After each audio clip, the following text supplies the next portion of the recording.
કરી 7 યાત્રા. અરે ચાલ સચિન ચાલ, સંયમે પોતાના મિત્રને કહ્યું. સંયમ, ક્યાં જવાની વાત કરે છે? અરે ભાઈ, શત્રુંજય પર્વત ઉપર 2 દિવસના પાણી વિના ઉપવાસ કરી 7 યાત્રા કરવા.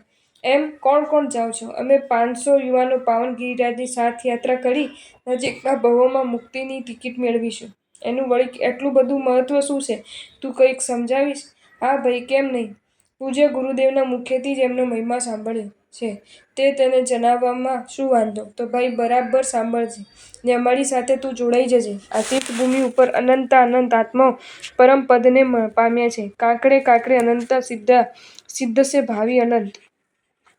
જે કોઈ પુણ્ય આત્મા 24 છઠ કરી 7 યાત્રા કરે તે પ્રાય ત્રીજા ભવે મોક્ષને પામે છે.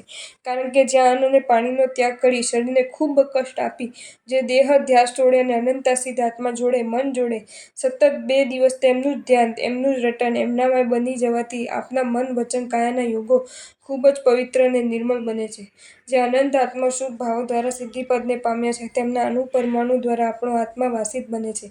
આવો છે યાત્રાનો મહિમા. કેટલાય પુણ્યાત્માઓએ આજ સુધી આવી ઉત્તમ કોટીની યાત્રા કરી પોતાનું જીવન સફળ બનાવ્યું છે. તો ભાઈ તું પણ આવી મહિમાવંતી યાત્રા કરવા ચાલ. અયમુત્તા મુનિવર એમ ભાકે સાંભળજો ભવી પ્રાણી રે. 24 થી છઠ તપ કરીને શત્રુંજય શુભ ધ્યાની રે. હોય દિવસ ને 7 યાત્રા કરતા નિશ્ચિત વાણી રે. ભવ ત્રીજે મુક્તિ સુખ પાવે ગિરી ચડજો એમ જાણી રે. ના, હવે એક પણ જન્મ વધારવો નથી. ગર્ભકાળની જન્મ અને મરણની વેદના અને પરાધીનતા હવે ન જ જોઈએ.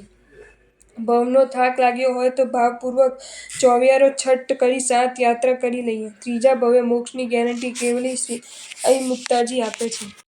જો તમને આ વિડીયો ગમ્યો હોય તો આ વિડીયોને લાઇક કરો અને શેર કરો અને આવા જ નવા વિડીયો જોવા માટે જૈન ફેક્ટ્સ એન્ડ સ્ટોરીઝની ચેનલને સબસ્ક્રાઇબ કરો.